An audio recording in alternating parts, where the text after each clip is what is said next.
ගොඩක් අය මගෙන් අහනවා ඉතින් ඕස්ට්‍රේලියාවේ කොහොමද බිස්නස් එකක් පටන් ගත්තේ කියලා. ඉතින් ඉතින් ඔයා තීරණය කරන්න ඕනේ ඔයා මොන වගේ බිස්නස් එකක්ද ස්ටාර්ට් කරන්න කියලා.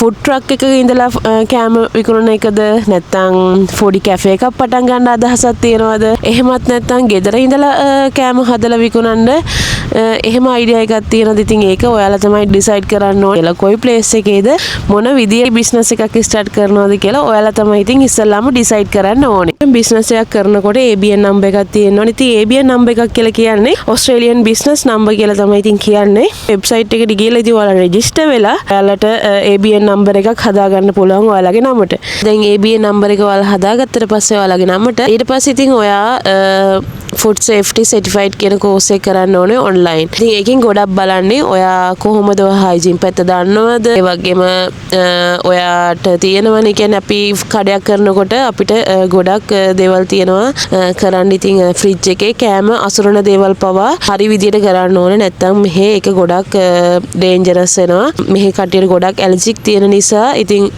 ෆුඩ් සේෆ්ටි එක්සෑම් එක කරාට පස්සේ එයාලා ඔයාලගෙන් බලන්නේ ඔයාලා ඒ සම්බන්ධව ඒ කියන්නේ ඒකේ තියෙන රිස්ක් හසාඩ් ඒ වගේම ඔයාලා මේ දේවල් දන්නවද කියලා තමයි ඉතින් එයාලා ඒ විභාගය ඔයාලා කරාට පස්සේ ඔයාලගෙන් බලන්නේ. විභාගය කරලා ඔයා පාස් වුණාට පස්සේ එයාලා දෙනවා ඔයාට ෆුඩ් ලයිසන් එක. නගරෙටම ඉන්නවා ඉතින් ලෝකල් ෆුඩ් කවුන්සිලර් කෙනෙක්. ඉතින් එයාලට කියන්නේ ලෝකල් ෆුඩ් කවුන්සිලර් කියලා. ෆුඩ් කවුන්සිලර්ව එයාලා කන්ටැක්ට් කරාට පස්සේ එයාට කියන්න ඕනේ ඉතින් මම මෙහෙම කෑම සම්බන්ධව බිස්නස් එකක් පටන් ගන්න ඉන්නේ. ඉතින් ඒක ඉතින් එයාව දැනුවත් කරන්න ඕනේ. මෙතන තමයි මගේ ඉස්සලාම ෆුඩ් බිස්නස් එක ස්ටාර්ට් කරන්න කියලා. ඉතින් එයාලා එනවා ඔයාගේ ප්ලේස් එකට ඔයා ස්ටාර්ට් කරන තැනට ඇවිල්ලා ෆුඩ් හයිජීන් එක සහ ඔයාගේ වටපිටාව කොහොමද හොඳයිද කියලා ෆුඩ් බිස්නස් එකක් පටන් ගන්න. අපේ ලංකාවේ කෑම මිනිස්සු හතර යවා ගන්න. ඉතින් ඒක නිසා තමයි මම ඉස්සෙල්ලාම මෝල් එකක පටන් ගත්තේ.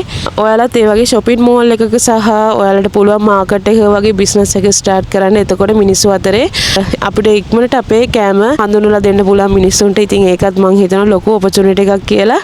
ෆුඩ් සේෆ්ටි ෆස්ට් කියලා බිස්නස් එක ස්ටාර්ට් කරාට පස්සේ ඒ විදිහට හැමදේම කරන්න. මොකද කවුන්සිල් එකෙන් ඇවිල්ලා බලනවා එයාලගේ නීති වලට අනුව ඔයා හැමදේම හොඳට කරනවාද කියලා එයාලා ඇවිල්ලා බලනවා.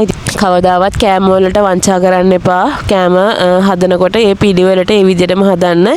කෑම කියන්නේ අපි මිනිස්සෙට දෙන දෙයක්. ඉතින් මිනිස්සෙක් අපෙන් කෑම ගත්තම ඒ මිනිස්සු බඩකට පුරව ගන්න අපි මේ දෙන කෑමෙන්. ඉතින් කෑම වලට කවදාවත් ඔයාලා බිස්නස් එකක් පටන් ගන්න ඉන්නවා නම් කවදාවත් වංචා කරන්න එපා. කෑම එක උප්පරම හොඳට දෙන්න.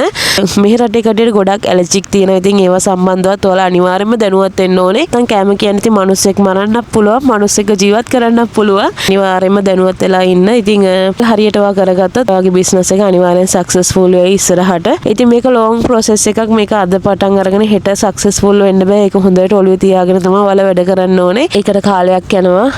සමහරකට අවුරුදු 3-4ක්. ඉතින් ඒකට හැමදේම කැපකිරීම තියෙන්න ඕනේ ජීවිත සක්සස්ෆුල් වෙනකන්. ඉතින් ඒ දේවල් හැමදේම දරාගෙන ජීවිතේ ඉස්සරහට යන්න අනිවාර්යයෙන්ම ඔයාලට වරදින්නේ. ඉතින් හැමෝටම ගොඩක් ස්තුතියි. ඒවන ඕස්ට්‍රේලියාවට ආවිල්ලා ඉන්න නංගිලා මල්ලට කියන්න තියෙන්නේ ජීවිතේ කොච්චර අමාරු වුණත් අතහැර ගන්න එපා. කොහොම හරි අපි නැගිටලා ගේමක් ගහමු. අනිවාර්යයෙන්ම බැරි නෑ. ගන්න පුළුවන් නම් හැමෝම පුළුවන් නම් මාව සබ්ස්ක්‍රයිබ් පාරකුත් දාලා තියාගන්න. ඉතින් හැමෝටම ගොඩක් ස්තුතියි.